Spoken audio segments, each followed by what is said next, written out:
예, 안녕하세요. 저는 한국 IBM의 박형근 차장입니다. 오늘은 디벨트웍스의 제1장 보안의 핵심에 다가서는 더 스마트한 방법 제1막 2012년 보안 동향과 IBM 보안 프레임워크에 대해서 배우도록 하겠습니다. 우선은 발표자 소개 먼저 하겠습니다. 일단 저는 IBM의 티블리 사업부에서 보안 쪽 파트의 기술팀 리더를 지금 맡고 있고요. 그 다음에 현재 방송통신위원회에서 미래전략 IT 자문위원회를 역임하고 있고, 그 다음에 현재 정보보안 전문 커뮤니티 시큐리티 플러스 대표 운영자를 맡고 있습니다. 그 외에도 굉장히 많은 대외 활동을 하고 있고요. 오늘 발표할 내용 이외에도 이제 다양하게 SNS를 통해서 이제 저와 소통하시는 분들은 여기 SNS, 트위터, 페이스북, 뭐 이런 링크나오라든지 이런 것들 참조해서 하시면 될 것 같습니다. 오늘 제가 발표할 그 내용은 2012년 동향, 2012년에 굉장히 많은 이제 보안 사건 사고들이 많았습니다. 그 동향에 대해서 간단하게 이제 짚어보고요. 그 다음에 2012년도에는 이제 어떠한 이제 동향이 이제 예측되는지에 대해서 설명해 드리도록 하겠습니다. 또 요게 발맞춰서 이제 그러면은 2012년 보안 동향을 예상을 해보고, 그 다음에 이제 그거에 대해서 어떻게 대응할 것인지에 대해서 IBM의 이제 보안 철학과 이제 보안 프레임워크를 가지고 이제 어떻게 대응할 것인지 이제 소개를 드리고요. 그 다음에 이제 마지막으로 이제 IBM이 이제 보안 사업을 한다, IBM이 이제 보안적인 비즈니스를 한다, 이런 대한 컨셉은 이제 잘 모르시는 분들이 계시기 때문에 IBM의 보안 역량에 대해서 소개하는 이제 시간을 갖도록 하겠습니다.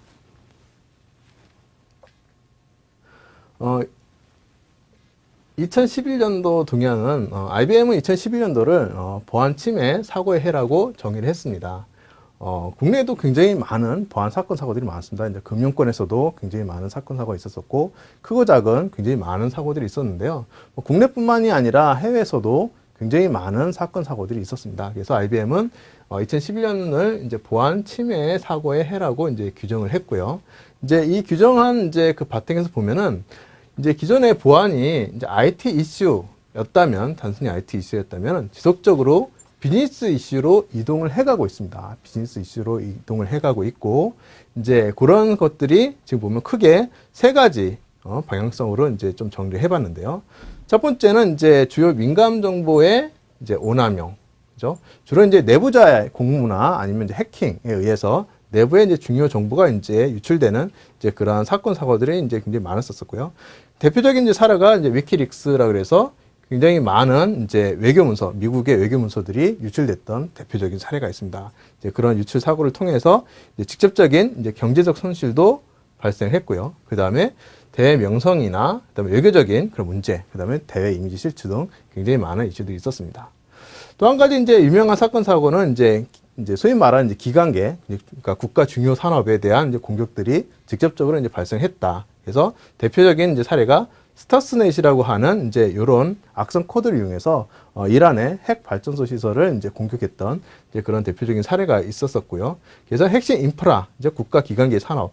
그래서 뭐 이 스타스넷 같은 경우는 이제 핵 발전소를 이제 주로 목표로 했지만, 예를 들면 이제 발전소라든가 아니면 이제 전력망, 아니면 이제 국가의 어떤 교통망이라든가 이런 국가 기관망을 중심으로 하는 뭐 그런 목표로 하는 공격들이 이제 실질적으로 현실화됐고, 이제 그런 것들이 문제가 됐었습니다. 그래서 뭐 영화로 나왔던 뭐 다이어드 4라든지 이러한 영화에서 했던 사례들이 이제는 이제 영화 속 얘기가 아니라 이제 실제 우리가 걱정해야 될 이제 그런 상황이 이제 됐다라고 이제 볼 수가 있겠고요. 그다음에 이제 마지막으로 이제 프라이버시, 그래서 개인정보에 대한 사항들이 이제 굉장히 큰 이슈가 됐었습니다.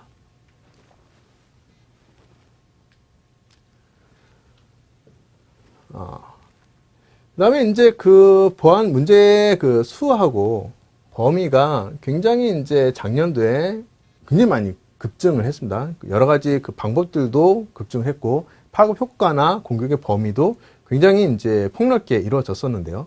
그 다음에 이제 이슈 자체도 이제 단순히 이제 어떤 공격의 문제뿐만 아니라 여러 가지 컴플라이언스 관련된 문제라든가 또 아니면 이제 내부자에 대한 문제, 이런 것들이 이제 있어서 크게 보면 외부, 내부, 컴플라이언스 이렇게 세 가지 이슈로 이제 정의를 해볼 수가 있습니다. 그래서 외부의 이슈는, 외부의 위협은 이제 아시다시피 이제 그 외부의 여러 가지 공격자들에 의해서 이제 예를 들면 조직적인 범죄라든가 기업 같은 경우는 이제 국가 핵심 그런 기밀 사항들 아니면 이제 특허 기술 이런 것들을 탈취하고자 하는 이제 산업 스파이 이런 것들 아니면 이제 타 정부 조직이 이러한 스파이 활동을 할 수도 있겠고요. 그 다음에 이제 여러 가지 사이버 공격들이 이제 단순히 네트워크만 통해서 들어오는 게 아니라 이제 여러 가지 그 소셜 엔지니어링을 통해서 SNS라든지 이메일이라든지 이런 것들을 통해서 외부에 이제로부터 이제 오는 그런 위협들이 굉장히 증가를 많이 했었습니다.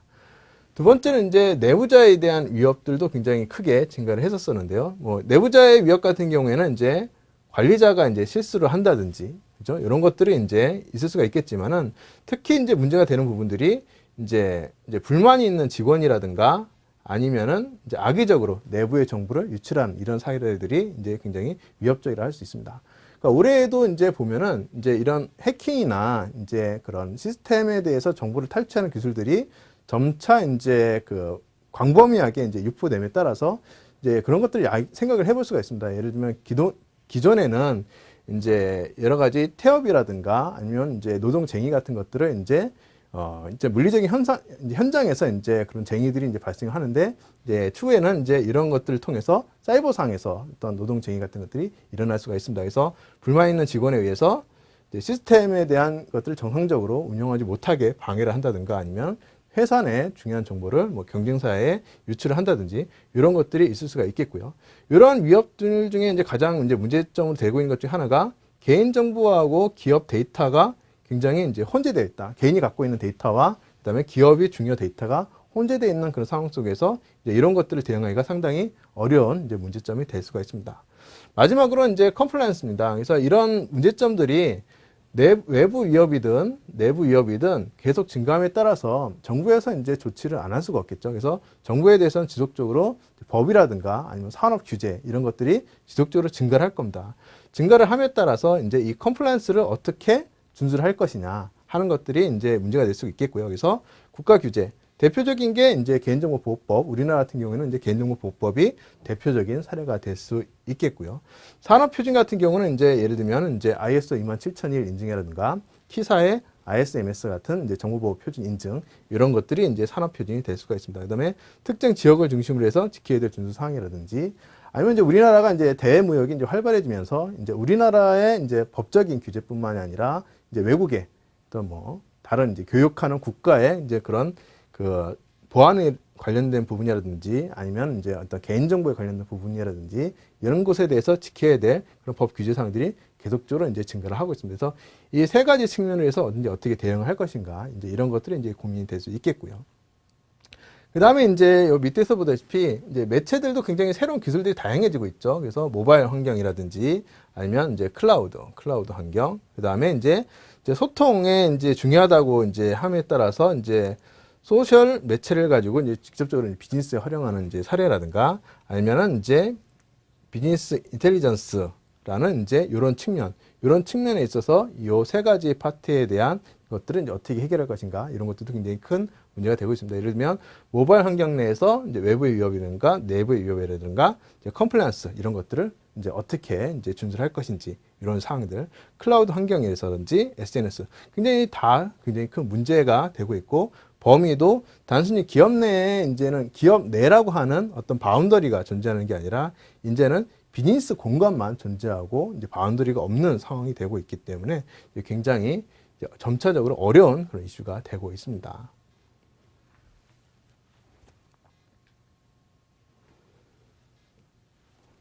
실질적으로 2011년도에 보면은 이제 어떤 형태의 보안 침해 사고가 있었는지를 이제 하나의 도표로 쭉 표시를 한 겁니다. 그래서 이제 해외에서 보면은 이제 전 세계에 유명했던 게 이제 소니의 그 세가 게임망에 대해서 이제 그 해킹됐던 사고라든지 그다음에 RS의 그런 인증 코드가 이제 유출이 됐다든지 하는 이런 사건 사고들이 이제 뭐 보면 굉장히 많이 있습니다. 글자가 잘 보이지는 않으실 테지만은 굉장히 많이 있고 이제 거기에 대한 이제 공격 타입들도 보면은 굉장히 이제 다양하게 이제 분포되고 있습니다. 그래서 SK 인젝션 형태로 이제 공격이 일어나는 케이스도 있고요. 그 다음에 URL 변조 형태로 공격이 일어나는 경우도 있습니다. 그 다음에 스피어 피싱이라는 거는 공격할 대상을 이제 정해놓고 그 공격할 대상에 대해서 아주 이제 그 초점을 맞춰준 이제 그런 이제 공격을 스피어 피싱이라고 얘기를 합니다. 그래서 예를 들면은 뭐 그 관리 직원한테 그 차상급 그 관리자의 이메일 통해서 공격을 한다든지 이런 것들이 이제 스피어 피싱의 이제 한 사례가 될 수 있겠고요. 서드 파티 소프트웨어의 취약점 때문에 이제 발생하는 이제 그런 그 보안 사고들도 있었습니다. 그다음에 RSA 케이스 같은 경우에는 이제 시큐어 아이디에 관련된 이슈였었고요. 근데 이제 여기서 보면은 그 공격의 타입이 뭐 뒤에 페이지에도 나오겠지만은 그렇게 그 새로운 아주 신기술은 아닙니다. 그래서 SQL 인젝션은 저희가 이제 공식적으로 이제 정의하기는 거의 2004년도 OWASP 톱 10에서 이제 거의 공식적으로 정의를 했고, 그 관련된 기술들은 뭐 2000년도 아니면 1990년도 후반에도 이제 이미 SQL 인젝션이라는 얘기가 나오고 있기 때문에 굉장히 오래된 공격 기법인데도 불구하고 아직까지도 굉장히 중요한 공격 수단 중에 하나로 되고 있습니다.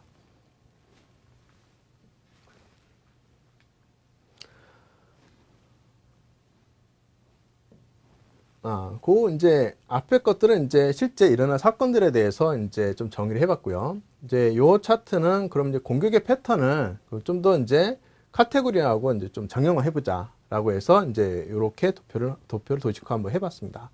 그래서 이제 이쪽 그 축을 보면은 오프 더 쉘프라고 하는 거는 이제 기존에 이제 인터넷상에서 구할 수 있는 이제 툴들을 가지고 이제 이 공격을 할 수 있는 이제 그런, 그러니까 소위 말해서 스크립트 키드라든지 이제 그런 이제 그 기술 수준이 낮은 이제 그런 그 이제 공격자들이 쓰는 방법들을 위주로 이제 공격할 수 있는 패턴들에 대해서 얘기를 하고 있는 거고요. 그다음에 소피스트 같은 경우는 이제 좀 더 고차원적인, 소위 말하는 이제 고수라고 얘기할 수 있겠죠. 그래서 이제 해커들 중에서도 좀 더 기술 수준이 높은 이런 공격 기법을 소피스티케이트드라고 해서 이렇게 정의를 하고 있습니다. 왜 공격의 대상 범위를 이제 불특정 다수로 할 것이냐, 아니면은 이제 어떤 타겟팅된 어떤 특정 조직이나 특정 사용자를 중심으로 할 것이냐 해서 이렇게 나눠볼 수가 있습니다. 이렇게 나눠서 쭉 보면은 실제 본넷 같이 이제 불특정 다수의 PC를 감염시켜서 이제 어떤 공격을 하고자 하는 이제 이런 것들이라든가, 아니면은 이제 중국의 이제 여러 가지의 이제 기존의 도구들을 가지고 게임머니를 탈취하는 그런 활동이라든가 하는 이런 것들이 이제 주로 이쪽 영역에 소속이 되어 있고요. 보통 보면은 요 같은 경우는 그냥 그 불특정 다수에 대해서 불특정 다수의 굉장히 많은 사람들을 대상으로 하는 이제 공격이 여기에 해당이 됩니다. 두 번째로는 이제 기존 툴만을 가지고 하는 이제 좀 기술 수준이 낮은 사용자들이 어떤 타겟팅된 공격을 하는 경우가 있습니다. 요 같은 경우에는 이제 여기서 보듯이 룰색이라든가 어너니머스라고 하는 핵티비스트라는 용어를 볼 수가 있는데요. 이거는 이제 정치적인 목적이나 어떤 특수한 그 경제적인 목적을 가지고 공격을 하는 케이스. 근데 역시 이 사람들도 그게 그 해킹 기술이나 이제 공격 수준이 이렇게 높지 않기 때문에 기존에 나와 있는 툴이나 기술들을 가지고 이제 자신들이 소개의 목적, 정치적인 목적이나 경제적인 목적, 이거를 달성하는데 이제 목표가 되어 있고, 그 목표를 달성하기 위해서 어떤 타겟팅된 공격을 위주로 하고 있습니다. 다음으로는 이제 굉장히 고도의 기술을 쓰고 있는데 브로드하게 하는 경우는 딱 하나밖에 없습니다. 사이버 워라고 하는 이제 사이버 전쟁의 상황에서는 이제 굉장히 고도의 그런 숙련된 이제 그런 해커, 보통 보면 이제 해커라기보다는 이제 해커 부대죠. 해커 부대가 이제 그 적국의 그런 그 민간 그런 이제 통신망이라든지 민간 서비스에 대한 타겟팅으로 해서 굉장히 불특정 서비스에 대한 굉장히 무차별한 공격을 하기 때문에 사이버 워라는 이제 표현을 쓰고 있고요. 이제 뭐 뒤에도 동향에도 나오겠지만은 이제 현재는 이제 각국에서 이 사이버 전쟁 수준을 이제 수행할 수 있는 부대라든가 아니면 무기 이런 것들을 확충하는데 굉장히 많은 노력들을 기울이고 있습니다. 마지막으로는 이제 그 고도의 기술을 갖고 있지만 어떤 특정 타겟팅된 이제 공격을 하는 경우에는 보통 이제 요즘 많이 나오는 그 Advanced Persistent Threat, 보통에서 APT라고 하는 그런 용어를 굉장히 많이 쓰는데요.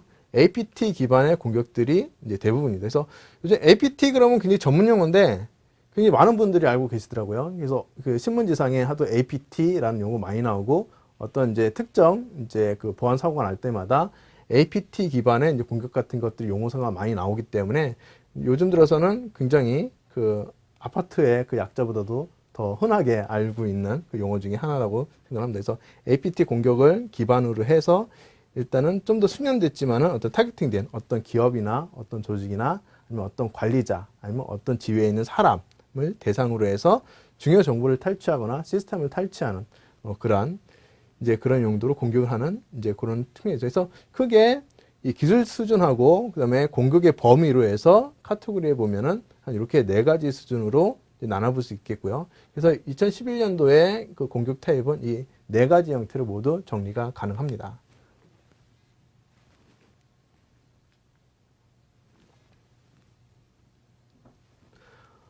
대표적인 사례 하나만 이제 좀 설명드리면요. 굉장히 잘 알려진 기존 공격 기법만 가능해도 모든 것이 획득이 이제 가능합니다. 획득이 가능합니다. 그래서 공격의 처음 시작은 이제 여기서 보면은 SQL 인젝션이라고 되어 있죠. 그래서 여기 이제 보면 웹서버입니다. 웹서버.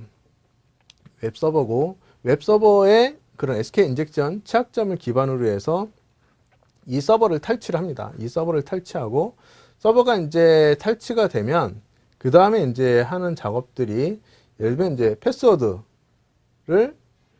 이제 알아낸다든지, 그죠? 패스워드 이제 보통 크랙한다는 용어를 쓰는데 패스워드를 이제 탈취해내고 패스워드가 탈취가 되면 이 탈취된 패스워드를 토대로 해서 이제 두 가지 방향으로 이제 공격을 보통 수행을 합니다. 그래서 이 웹서버와 연결되어 있는 다른 서버들을 이제 연결을 해서 이제 보통 사용 사람들이 이제 습관이라는 게 있습니다. 그 기업 내에서도 보면은 이 패스워드를 한 서버의 패스워드를 알아내면은 다른 서버에도 거의 대부분 동일하게 쓰는 경우가 많습니다. 그래서 여러분들 이게 딱 생각을 해보시면 인터넷 패스워드, 그 다음에 포탈 패스워드, 예를 들면 뱅킹 패스워드, 여러 가지 패스워드를 보면은 쓰는 패스워드 개수가 한정이 되어 있어요.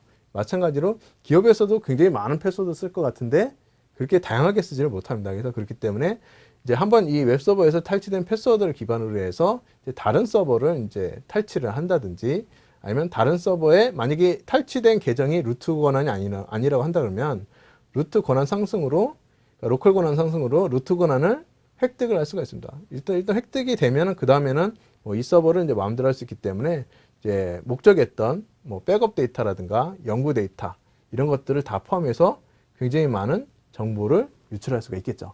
그래서 이게 이제 서버 단을 이제 이렇게 공격할 수가 있겠고요. 다음으로는 이제 이 웹서버의 그 패스워드를 기반으로 해서 그 사람, 그 관리자를 직접적으로 공격을 할 수가 있습니다. 그래서 관리자가 사용할 것으로 보이는, 그죠? 보통 그래서 이 관리자의 이메일 계정이라든가 아니면은 소셜 네트워킹 계정 이런 것들을 찾아낼 수가 있습니다. 그걸 어떻게 찾아내면은 이제 저희가 구글에서 이제 웨일링이라고 그러는데요. 여러 가지 이제 검색 기법을 가지고 이 서버 담당자의 어떤 이메일 주소라든가, 그죠? 일반적인 대외적으로 공개되어 있는 이메일 주소라든가 SNS 이런 것들을 이제 소셜 엔지니어링 그 중에서도 이제 그 구글 검색이나 이런 것들을 통해서 웨일링 하는 기법을 통해서 이제 알아내면은 이 서버 관리자의 개인 PC를 또 탈취를 할 수가 있습니다. 개인 PC 탈취를 통해서 결국에는 또 다른 굉장히 중요한 연결된 서버에 그런 연결된 그 데이터들을 훔친다거나 탈취한다거나 아니면 이 서버 자체를 이제 탈취한다거나 이런 식으로 해서 쭉 전개가 될 수가 있습니다. 그래서 실제 보면 웹서버의 SQL 인젝션 하나이지만은 이 공격을 성공을 통해서 어떤 서버의 직접적인 공격, 그 다음에 소셜 엔지니어링을 통해서 이제 다른 서버로의 이제 공격 이런 것들이 실제 2011년도에 많이 일어났던 이제 해킹 기법, 공격 기법 중에 하나였었고요. 그래서 이런 것들을 통해서 이제 굉장히 다양한 경로를 통해서 이제 기업들이 공격을 받고 있다라는 사실을 이제 좀 이해를 하시면 될 것 같습니다. 그래서 여기 보시면은 여기 이제 여기 디벨로퍼 웍스이기 때문에 아무래도 개발자 분들이 이제 굉장히 많이 오셨을 거로 생각되는데요. 최초 이제 그 서버를 탈취한 것 중에 하나가 웹서버의 취약점이에요. 그래서 웹서버의 웹 개발에 대해서 왜 웹 보안에 대해서 중요하게 해야 되느냐 하는 이제 그런 사항들도 이 포인트에서 보면은 이해할 수 있을 거라고 생각이 됩니다.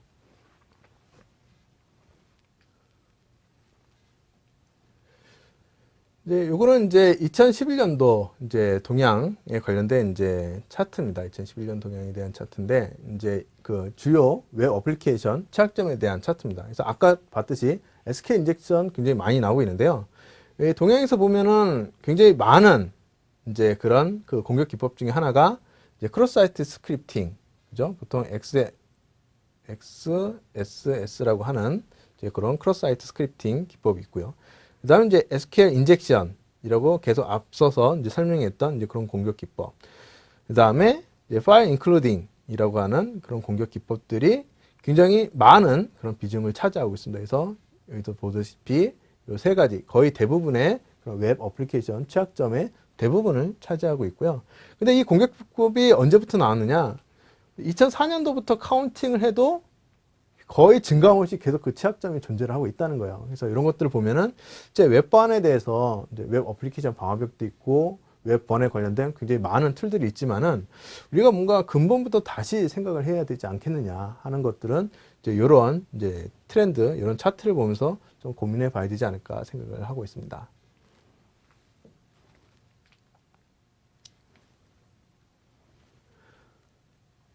또 요 차트도 이제 2011년도에 이제 그 조사된 그 동향 결과인데요. 678개의 웹사이트를 이제 조사를 했습니다. 그 선정 기준은 이제 포춘의 한 500대 기업, 그 다음에 그 외에도 뭐 여러 가지 방송사 웹사이트라든가 아니면 뭐 대적으로 굉장히 유명한 178개의 그런 유명 웹사이트를 이제 다 조사를 해봤습니다. 조사를 해봤는데 그 중에서 40% 정도가 이제 클라이언트 측면에 어떤 자바스크립트 취약점이 있다는 것을 이제 파악을 해냈습니다. 파악을 해냈고, 그 다음에 이제 어떤 그 제3의 코드가 굉장히 많이 문제가 됐었다라고 하는 이제 그런 것들을 사실을 이제 인지를 했습니다. 그래서 이런 것들을 통해서 보면 첫 번째가 굉장히 유명한 그런 포춘 500대 기업 178개 유명 사이트 굉장히 많은 이제 보안 투자를 하고 있었을 거라고 생각을 합니다. 물론 그렇지 않은 기업도 있었겠지만은 많은 투자를 했음에도 불구하고 여전히 보안 취약점들은 존재하고 있었다. 존재하고 있었다는 사실을 이제 알 수 있었고요. 그다음에 이제 그 가운데 대부분이 이제 예를 들면은 이제 그 보안적인 검토가 제대로 되지 않은 그런 여러 가지 코드에서 이제 문제점들이 많이 발생했기 때문에 이제 이런 부분에 대해서 이제 어떻게 대응할 것이냐 이런 것들도 굉장히 중요한 포인트가 이제 될 수 있을 것 같고요.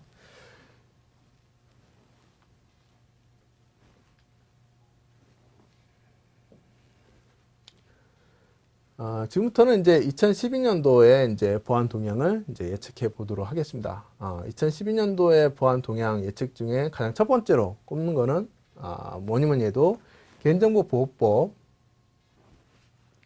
그다음에 국내 법 규제가 지속적으로 강화될 것이다 하는 부분입니다.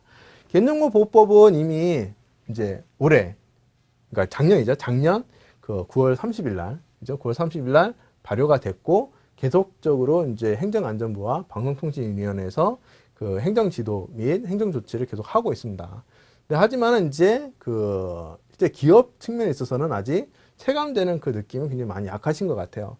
하지만은 지금 현재에도 이제 지속적으로 이제 정부에서는 행정지도를 하고 있고요. 행정지도를 하고 있고 실제 뭐 몇몇 대부업체라든가 통신사에서는 그 범칙금과 과징금, 과태료 계속 이 부과를 받고 있습니다. 그래서 그렇기 때문에 개인정보보호법은 아직 뭐 우리 정도 기업 좀 수준에서 이걸 준비해야 되느냐 하는 고민보다는 남보다 먼저 그 위험성을 평가하고 먼저 대응하는 것이 굉장히 더 필요합니다. 라고 그래서 이제 나중에 만약에 행정지도나 뭐 행정감사가 온다 하더라도 이제 문제가 없을 정도로 관리를 철저히 하는 것들이 굉장히 많이 필요하고요. 그 다음에 이제 정부의 그런 행정지도뿐만이 아니라 이제 개인정보 유출 사고가 발생이 되게 되면 이제 앞으로는 굉장히 오랜 그런 그 소송과 그 다음에 법률적인 문제, 그 다음에 배상 문제 굉장히 복잡하기 때문에 이제 가급적이면 개인정보 같은 경우에는 이제 비즈니스적으로 필요하지 않다 그러면 과감하게 개인정보를 사용하지 않는 형태로 이제 좀 시스템이나 프로세스를 바꿀 필요가 있고요. 만약에 개인정보 수집이 꼭 필요하다 그러면 거기에 걸맞는 그런 조치들이 필요합니다. 그래서 보시면 개인정보를 안전하게 관리하기 위해서 이제 별도의 어떤 조직 같은 것들을 구성이 필요하고요. 그 다음에 법에서 이제 정의하고 있듯이 담당자 및 책임자 지정 반드시 해야 된다. 반드시 지정해야 되고요. 그 다음에 어떻게 관리할 것인지에 대한 내부 관리 계획, 그 다음에 여러 가지 관리적, 기술적, 물리적 조치 방안 필요합니다. 근데 이제 여기서 기술적 조치 방안 그러면은 대부분 이제 DB 암호화만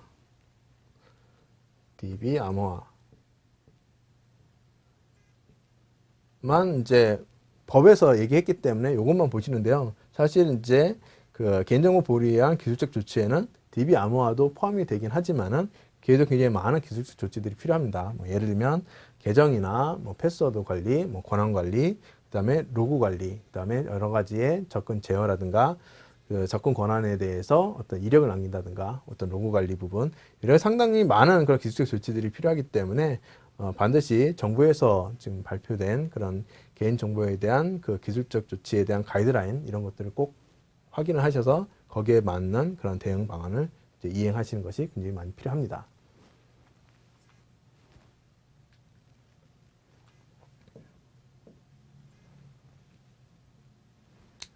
2010년 보안동향 예측 두 번째는 2011년도에도 이제 계속 얘기가 나왔는데요. 우선은 이제 지속적으로 도입되고 있는 클라우드 컴퓨팅, 또 가상화 기술, 그다음에 모바일 요 세 가지 파트, 또 그 외에도 여러 가지 이제 최신 기술들이 굉장히 도입이 굉장히 많이 되고 있습니다. 많이 되고 있고 여기에 따른 이제 보안 위협이 2012년도에는 이제 뭐 좀 더 구체적으로 현실화되지 않을까 하는 생각을 하고 있습니다. 그래서 뭐 이게 간단하게 그 클라우드를 사용하고 있는 이제 모바일 비즈니스 환경에서도 이제 보면은 예를 들면 이제 모바일 환경에서 실제 각각의 이제 파트로 서비스를 이제 할 때 이 중간에서의 어떤 개인정보, 금융정보 이런 것들이 어떻게 잘 유지돼서 이 각각의 서비스하는 파트들로 이제 이 딜리버리가 될 수 있는지 이런 것들 중간에서 얼마든지 탈취하거나 변조되거나 유저될 수가 있기 때문에 이 사용자의 그런 금융정보나 개인정보들을 필요한 만큼 어떻게 이 서비스하는 주체들한테 전달할 수 있는지 그것도 클라우드 환경과 모바일 환경상에서 이제 어떻게 이렇게 할 수 있는지 그 다음에 소셜 네트워킹 환경에서 어떻게 할 수 있는지 굉장히 많은 그런 그 관여자들이 있고 이 관여자들 사이에서 실제 보안 위협이 아직까지는 크게 드러나는 것들이 몇 건이 안 되는데 이제 올해에는 이제 좀 더 많은 그런 사례들이 나오지 않을까 생각을 하고 있습니다.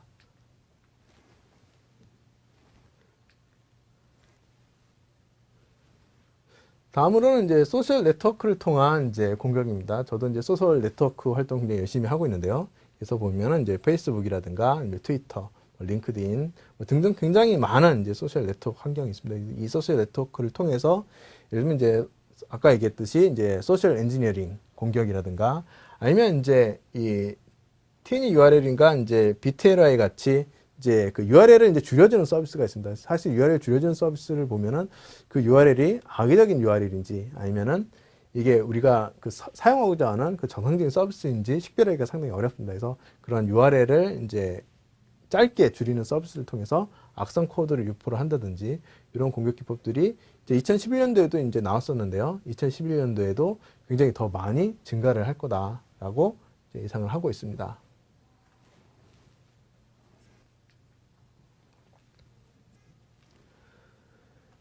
그 다음으로는 이제 공격자들도 이제 굉장히 그 경제적인 이제 그런 생각을 이제 많이 합니다. 그래서 그 가급적이면은 적은 그 시간을 투자를 해서 굉장히 많은 사람들을 공격할 수 있는 이제 그 기법들에 대해서 고민을 많이 하는데요. 2011년도에 가장 두드러졌던 거는 문서를 이용한 공격, 뭐 PDF라든지 아니면은 이제 여러 가지 그 멀티미디어 파일 이런 것들을 이제 기반으로 한 공격들이 이제 많았었는데 이제 2011년도에는 이제 자바 기반의 공격들이 굉장히 많이 급증할 것이다라고 예상을 하고 있습니다. 그래서 자바 같은 경우는 특성이 이미 여러 가지 이기종 그 운영 체제에 이미 이식이 되어 있고요. 그래서 예를 들면 매킨토시라든지 뭐 iOS 그다음에 뭐 안드로이드, 리눅스 뭐 등등의 범용 유닉스, 윈도우즈 할 것 없이 자바가 돌아가지 않는 플랫폼은 없습니다. 그렇기 때문에 자바를 기반으로 하는 악성 코드라는 의미는 이제는 이제 더 이상 플랫폼을 따지지 않고 확산될 수 있는 그런 악성 코드가 이제 나올 수 있다는 얘기고요. 그래서 자바를 기반으로 한 이제 그런 여러 가지 공격 기법들이 나올 수가 있고, 그 다음에 차세대로 지금 계속 보이고 있는 것들이 이제 HTML5입니다. HTML5는 아직 스펙이 이제 공식화되지는 않았습니다. 지금 거의 드래프트 단계인데 굉장히 많은 그런 웹 브라우저에서 HTML5 기능들을 하나하나씩 채용을 하고 있죠. 그래서 HTML5 같은 경우에는 멀티미디어라든가 여러 가지 그동안 이제 플러그인 방식으로 했던 많은 작업들을 HTML5 이 형식 내에서, 그러니까 HTML 코드만 가지고 굉장히 그런 것들을 다 수행할 수 있기 때문에 이제 본격적으로 HTML5를 활용한 그런 공격들이 굉장히 급증할 거로 생각을 하고 있습니다. 그래서 여기에서 특성을 보면은 우선은 공통 플랫폼 기반으로 이제 공격을 이제 생각을 하고 있고요. 그래서 이 공통 플랫폼 기반으로 공격이 이제 성공했을 경우에는 이제 멀티 플랫폼이라든가 멀티 디바이스, 멀티 브라우저의 위협 역시 마찬가지로 이제 증가를 할 것이다 라고 예상을 하고 있습니다.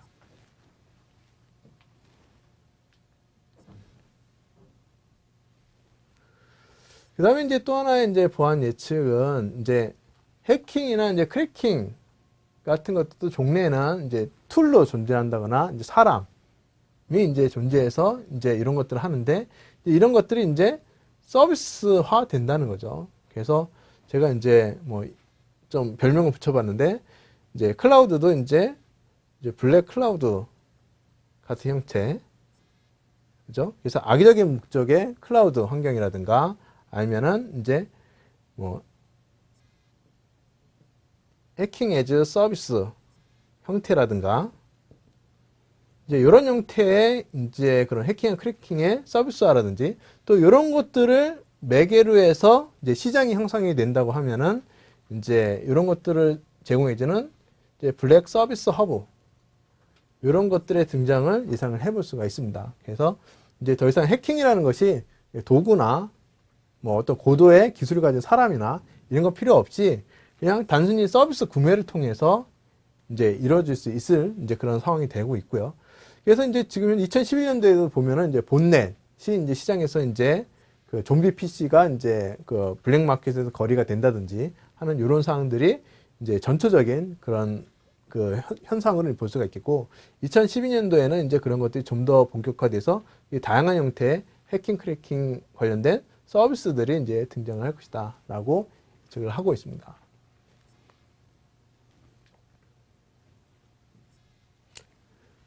2011년도에도 있었지만은 2012년도에도 뭐 마찬가지로 주요 기업의 산업 기술, 그 다음에 정부 기관, 그 다음에 기관 시설에 대한 테러라든가 사이버 테러, 그 다음에 해킹, 기밀 유출 등 같은 사이버 공격 지속적으로 증가를 할 겁니다. 그래서 현재는 이제 그 전력적인 그 상황이 종래 이제 그 전통적인 전쟁의 개념을 가지고 이 전쟁을 하기에는 좀 무리가 많기 때문에 지금 먼저 사이버 공격을 토대로 해서 이제 그 적국의 국가 아니면은 이제 뭐 그 적국이라는 개념이 뭐 군사적인 적국도 있겠지만 경제적인 적국의 이제 그런 여러 가지 인프라를 뭐 위협을 한다든지 공격을 한다든지 이런 것들을 통해서 이제 그 소기의 목적을 달성하고자 하는 이런 활동들이 이제 굉장히 많이 증가될 것으로 보고 있습니다.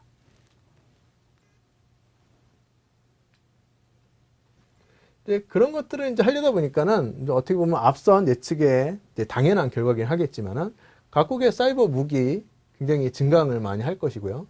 그 중에 단초 중에 하나가 이제 뭐 스탁스넷 같은 경우에는 이제 뭐 그 아직 구체적으로 그렇다라고 보지는 뭐 그렇게 얘기된 건 없지만은 외국의 외신들을 통해서 이제 봤을 때 그 미국하고 뭐 이스라엘의 사이버 무기였었다라는 얘기가 이제 나올 정도로 실질적으로 사이버 무기에 대한 이 증강은 단순히 이런 국가들뿐만 아니라 굉장히 많은 국가에서 이제 굉장히 확보에 대한 경쟁을 심화하고 있습니다. 그래서 이 확보에 대한 내용 중에 하나는 소위 말하는 이제 제로데이 취약점들, 그죠? 제로데이 취약점이라는 거는 이제 뭐냐면은 이제 현재 패치가 없는 이제 그런 취약점을 얘기를 합니다. 그래서 현재 패치가 없어서 이런 것들을 기반으로 공격을 하면은 이제 대응이 없는 이제 그런 상태의 그런 취약점들을 제로데이 취약점이라고 하고요. 그래서 제로데이 취약점을 얼만큼 더 확보할 수 있겠느냐 하는 그 경쟁이 굉장히 심화되고 있습니다. 그래서 제로데이 취약점 DB를 가지고 결국에는 이제 사이버 무기를 이제 만드는 그런 형태가 되겠죠.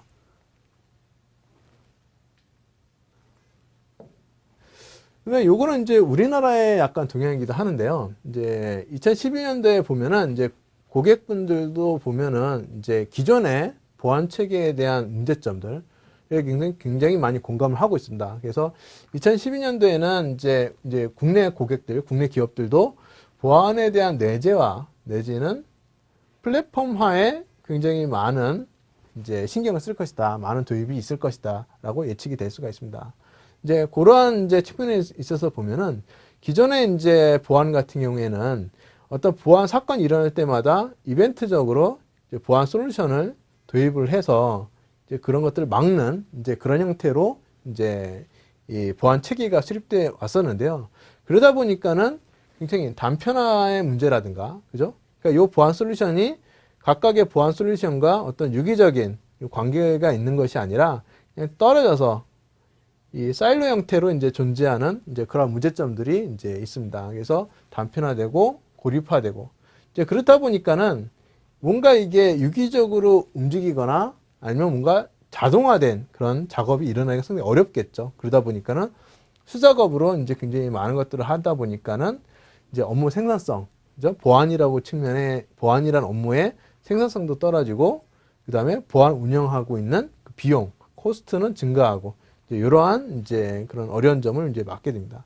이제 또 하나의 문제점들은 서로 간에 연결이 안 되다 보니까는 실질적으로 여기서 얼마나 막고 있는지, 또 여기서 얼마나 보안적인 효과가 있는지, 또 이 둘 사이에 누락되는 부분은 없는지, 이런 것들을 파악하기가 상당히 어렵습니다. 그래서 굉장히 불투명한 이제 그러한 보안 체계 시스템이 현재의 문제점이라 한다 그러면은 이런 것들을 이제 어떻게 해결을 하겠느냐 했을 때 이제 여기서 얘기했듯이 보안을 내재화하고 플랫폼화함을 통해서 어떤 통합된 보안 시스템, 각각이 연계된 보안 시스템, 이런 두 가지를 통해서 실질적으로 이제 상당히 높은 수준의 자동화를 이루어내고요. 자동화를 통해서 실질적으로 이제 이 보안이 어느 정도 지켜지고 있는지를 이제 가시적으로 보여줄 수 있는 시스템을 이제 고객들은 원하고 있고, 이런 것들에 대한 시작으로서 보안을 어떻게 내재화하고 플랫폼화할 것이냐에 대해서 굉장히 많은 관심들을 이제 갖고 계십니다. 그래서 2012년도에는 이런 측면에 있어서의 많은 고객분들의 어떤 요구사항, 요구들이 이제 있을 거라고 이제 보고 있습니다. 그래서 지금까지 굉장히 많은 이제 말씀을 드렸습니다. 그래서 2011년도 이제 보안의 어떤 흐름에 대해서도 이제 보여드렸고요. 그 다음에 12년도에 이제 보안 예측에 대해서도 이제 설명을 드렸습니다. 이제 문제점들은 이렇게 많다라고 이제 말씀드렸는데, 그럼 이거를 어떻게 해결을 할 것이냐라는 게 굉장히 중요하겠죠. 그래서 IBM은 이제 이런 여러 가지 문제에 대해서 이제 두 가지 방향으로 이제 그 해답을 드리고 있습니다. 하나는 IBM의 보안 철학, 그 다음에 두 번째는 IBM의 보안 프레임워크. 이 두 가지에 대해서 이제 설명을 드리고자 합니다. IBM의 보안 철학 굉장히 개인적으로는 중요한 그런 내용이라고 생각을 하고 있습니다. 그래서 앞서서 봤듯이 이제 보안이 이제 단편화되지 않고, 그다음에 서로 연계되지 않고, 굉장히 이 서로 간에 이제 시너지가 되지 않는 이제 그런 상황들이 왜 일어나느냐 보면은 이 IBM의 보안 철학을 중심으로 보면은 굉장히 쉽게 그 해답을 낼 수가 있습니다. IBM도 첫 번째로 얘기하고 있는 부분이 뭐냐면은 바로 Secure by Design입니다. Secure by Design. 사실 이 Secure by Design은 IBM의 2011년도 이제 보안 비즈니스하는 보안의 테마 주제였고요. 말 그대로 설계단부터 디자인, 설계단부터 보안을 고려하라라는 얘기를 첫 번째 명제로 하고 있습니다. 그래서 설계단부터 보안을 고려한다.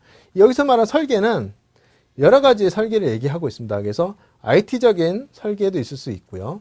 그 다음에 비즈니스적인 설계, 아니면 하나의 어플리케이션 등등의 모든 설계를 다 지칭합니다. 그래서 설계 처음부터 보안에 대해서 고민을 하고 보안적으로 어떻게 할 것인지를 설계단부터 하십시오라는 것들을 얘기를 하고 있습니다. 그래서 여기서 말하는 이제 시큐어 바이 디자인은 이제 보안의 내재화, 이제 보안의 플랫폼화의 첫 번째 얘기가 될 수 있겠고요. 이제 이런 것들을 토대로 해서 단지 IT뿐만이 아니라 비즈니스에서부터도 이제 보안에 대한 요구사항들을 함께 고민하고 얘기할 수 있어야 됩니다. 여기서 말하는 보안의 그런 요구사항 중에 하나는 뭐 개인정보도 될 수가 있겠죠. 그래서 개인정보 같은 경우에도 뭐 시스템이 다 구성된 다음에 뭐 DB를 암호화한다든가 이런 솔루션을 이제 도입할 게 아니라 설계단부터 이 시스템은 이제 개인정보에 대한 요구가 있기 때문에 데이터를 어떻게 암호화해야 되겠다라는 것들을 이제 어플리케이션 단에서 아니면 인프라 단에서 내재화된 보안으로 생각을 해본다면 좀 더 나은 접근 방법이 나올 수가 있습니다. 그래서 첫 번째가 이제 시큐어 바이 디자인이고요. 두 번째는 워크로드 드리븐입니다. 워크로드 드리븐. 워크로드 드리븐은 뭐냐면은 업무 특성에 맞는 보안을 적용하십시오라는 뜻입니다. 업무 특성에 맞게. 저희가 국내 기업분들, 이제 고객분들 상담을 하다 보면은 이 업무 특성에 맞는 보안을 적용하는 게 상당히 쉬운 얘기가 아닙니다. 왜냐면 업무 특성 자체가 잘 파악이 안 될 뿐더러 이 업무를 이렇게 소위 말해서 업무를 하는 군별로 이렇게 나눠지기가 쉽지 않기 때문에 보통은 저희가 보안을 적용할 때 all 아니면 nothing입니다. 이제 그러다 보니까는 어떻게 보면 좀 불필요할 수도 있고, 이제 보안이 굉장히 이제 서비스를 하는데 그 장애 요인이나 아니면 성능의 저하 요인 이런 것들이 이제 all 아니면 nothing 형태로 접근하기 때문에 그런데요. IBM 같은 경우는 이 업무 특성을 정확하게 파악해서 업무에 맞는 이제 보안 시스템을 설계하고 적용해야 된다고 강조를 하고 있습니다. 그렇기 때문에 이런 것들을 통해서 이제 소위 말하는 효율성을 이제 높일 수 있는 이제 그러한 안이 이제 워크로드 드리븐이 될 수가 있겠고요. 이 두 가지 특성을 토대로 해서 궁극적으로는 서비스를 할 수 있는 보안, 서비스 이네블드, 그래서 서비스를 가용하게 하는 보안을 하십시오라는 것이 이제 세 번째입니다. 그래서 이 설계단부터 보안을 하고 그 다음에 업무 특성에 맞게 보안을 적용을 하면은 이 보안이 어떤 그 장애 요인이 되는 게 아니라 아니면 성능의 저해 요인이 되는 게 아니라 서비스 자체를 굉장히 할 수 있도록 하는, 예를 들면 우리가 기업을 모바일, 그러니까 그 스마트 워크 환경으로 전환할 때 뭐 보안이 문제가 된다라고 고민을 하는데, 만약에 이런 두 가지의 패턴을 보안 체계가 이미 있었다 그러면은 뭐 별 문제 없이 그런 그 스마트 워크 환경으로 모든 기업의 인프라를 오픈할 수도 있을 겁니다. 그래서 이 두 가지의 컨셉을 기반으로 해서 서비스를 이네이블 할 수 있는 그런 보안이 될 수 있도록 해야 된다라는 것이 이제 세 번째고요. 근데 이렇게 하다 보면은 한계에 부딪힐 수가 있습니다. 그죠? 한계에 부딪힐 수가 있는데 이 한계를 이제 뛰어넘어야 되겠죠. 뛰어넘기 위해서는 이노베이션이 필요합니다. 그래서 이노베이션 파워드라는 게 네 번째고요.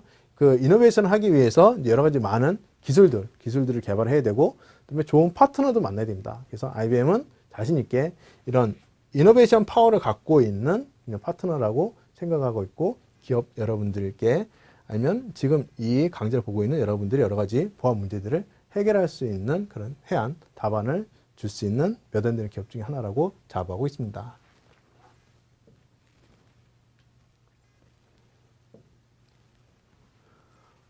다음으로는 IBM의 그런 보안 프레임워크에 대해서 설명을 드리겠습니다. 그래서 IBM 보안 프레임워크는 앞서 보았던 IBM의 보안 철학을 기반으로 해서 나온 겁니다. 그래서 IBM의 그런 보안 철학을 IBM 보안 프레임워크에 다 녹여서 실질적으로 기업이 어떻게 하면 이제 보안을 잘할 수 있겠느냐 하는 것에 초점을 맞춰서 하나의 그 참조 프레임워크를 제시를 하고 있는데요.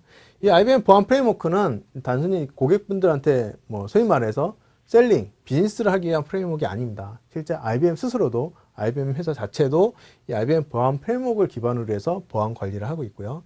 기업분들도 IBM이 100년 동안 굉장히 특별한 보안 사고 없이 현재까지 와 있다는 것을 이제 아실 수 있을 겁니다. 그래서 IBM의 뛰어난 보안 체계 안에서는 이 IBM 보안 프레임워크에 굉장히 중요한 역할을 하고 있습니다. 그래서 보면은 IBM 보안 프레임워크에는 IBM의 보안의 그런 목표를 세 가지로 이제 얘기를 하고 있습니다. 그래서 시큐리티 거버넌스, 그 다음에 리스크 매니지먼트, 그 다음에 마지막에 컴플라이언스입니다. 그래서 시큐리티 거버넌스는 이 비즈니스와 시큐리티를 이제 연결시켜서 실제 이 보안이라는 것이 비즈니스를 할 때 어떻게 연계가 되어 있고 또 이 구성원들, 임직원들이 이제 보안에 대한 위반 없이 어떻게 비즈니스를 할 수 있겠느냐 하는 것들에 대해서 이제 얘기하는 것이 이제 거버넌스고요. 리스크 매니지먼트는 이제 굉장히 많은 리스크들이 있겠죠. 그래서 뭐 해커의 침입이라든가 아니면은 IBM의 특허 기술들, 이 기술들이 외부로 유출되는 이제 그런 상황이라든지 여러 가지 리스크가 있을 건데 이런 리스크들을 어떻게 잘 관리해서 이제 감내할 수 있는 수준으로 완화할 수 있을 것이냐. 이제 보안에서는 100%라는 건 없습니다. 보안에서는 100% 리스크를 없앤다. 이런 거는 불가능합니다. 불가능하기 때문에 어떻게 하면은 수용할 수 있는 수준으로 이것을 관리하고 할 수 있겠느냐가 굉장히 중요한 포커스가 되기 때문에 리스크 매니지먼트라는 이제 용어를 쓰고요. 마지막 하나로는 이제 컴플라이언스. 그래서 이런 시큐리티라든가 뭐 IT라든가 IT 폴리시, 그다음에 레귤레이션, 그죠? IBM은 이제 그 글로벌 컴퍼니이기 때문에 이제 국내 그 법뿐만 아니라 미국 전 세계적인 그런 법을 다 준수해야 됩니다. 그래서 그런 법에 어떻게 저촉되지 않고 잘 할 수 있겠느냐 하는 것들이 이제 컴플라이언스. 이 세 가지의 목표를 가지고 이제 보안에 대한 얘기를 하고 있고요. 이 세 가지의 목표를 달성하기 위해서 IBM은 크게 5가지의 통제 도메인을 얘기를 하고 있습니다. 그래서 보통 여기는 이제 컨트롤 도메인이라고 하는데요. 컨트롤 도메인. 5가지의 컨트롤 도메인을 얘기를 하고 있습니다. 그래서 첫 번째가 people and identity예요. 그래서 사람에 대한 구분, 식별을 어떻게 하면 잘 하느냐에 따라서 굉장히 이 보안에 대한 얘기가 달라집니다. 국내에서도 보면은 이 밑에 단은 굉장히 잘하세요. 뭐 데이터 앤 인포메이션이나 뭐 어플리케이션 프로세스나 네트워크 서버 앤 엔드포인트나 뭐 피지컬 인프라스트럭처 등 요 전범위에 대해서 굉장히 잘 하시는데 유독 사람에 대한 관리에 대해서는 굉장히 어려움을 많이 느끼고 계십니다. 그래서 사람에 대한 관리에서 보면은 보통 얘기하는 게 직무, 그 다음에 롤, 그 다음에 아이덴티티, 이런 것들을 어떻게 잘 관리할 수 있을 것이냐. 그래서 그 기업에 대해서 이 피플을 잘 관리하고 있는지의 여부는 그 기업의 직무 기술서나 아니면 직무 코드, 그 다음에 권한 체계, 이런 것들이 잘 되어 있습니까? 라는 질문으로 바로 파악이 가능합니다. 그래서 이런 것들이 분류가 잘 되어 있으면은 그 밑에 단의 4가지 도메인에 대해서 우리가 굉장히 자동화한다거나 정책을 세우기 굉장히 쉽습니다. 그 다음에 아까 얘기했듯이 워크로드에 따른 그런 보안을 이제 적용하기도 굉장히 쉬운데 가장 첫 번째 단추인 이 피플에 대한 이 체계나 관리가 잘 안 되기 때문에 이 밑에 단은 분류를 할 수가 없는 거죠. 분류를 할 수 없다 보니까 아까 얘기했듯이 올 형태로 모든 사람에게 다 똑같이 적용하는 형태로 해야 되고 이제 그렇기 때문에 이제 굉장히 비용도 많이 소모가 되고 효율성도 떨어지는 이제 그런 시스템이 이제 될 수가 있습니다. 하지만은 첫 번째 people and identity를 잘 관리하게 되면은 이제 그런 것들을 좀 더 효율적으로 좀 운영할 수 있을 거고요. 두 번째는 이 people and identity가 이제 사용하는, 그죠? 그 다음에 이제 그 기업의 자산인 이제 데이터입니다. 데이터 앤 인포메이션을 어떻게 잘 관리할 수 있을 것이냐라는 이제 항목이 있겠고요. 이 항목에서는 이제 보면은 뭐 DB에 대한 내용, 그죠? DB에 대해서 뭐 DB에 대한 그 모니터링 활동이라든가, 좀 데이터베이스 액티비티 모니터링이라든가, 뭐 DB 접근 제어, 그 다음에 DB 암호화, 뭐 이런 것 활동도 있었겠고요. 파일 같은 경우는 이제 그 전체 디스크를 암호화한다든지 굉장히 많은 이제 기술 요소들이 여기에 나올 수가 있습니다. 그 다음에 어플리케이션 앤 프로세스에서는 이제 제가 대표적으로 SDLC. 제가 이제 그 다음 강의에서 이제 얘기할 SDLC 부분이 이제 세 번째 통제 도면에 있습니다. 그래서 어떻게 하면 어플리케이션을 안전하게 잘 만들고 그 다음에 프로세스를 안전하게 잘 운영할 수 있도록 이제 그런 것들을 개발을 잘 할 수 있을 것이냐, 운영을 잘 할 수 있을 것이냐 하는 부분이 이제 요 파트에 해당이 되는 거고요. 그 다음에 이제 마지막 네 번째는 네트워크 서버 엔드포인트로 되어 있지만 이제 결국에는 IT 인프라에 대해서 잘 관리할 것. 그 다음에 마지막 5번째는 피지컬 인프라에 대해서 잘 관리할 것. 피지컬 인프라 같은 경우에는 이제 데이터 센터만 생각할 수 있을 건데요.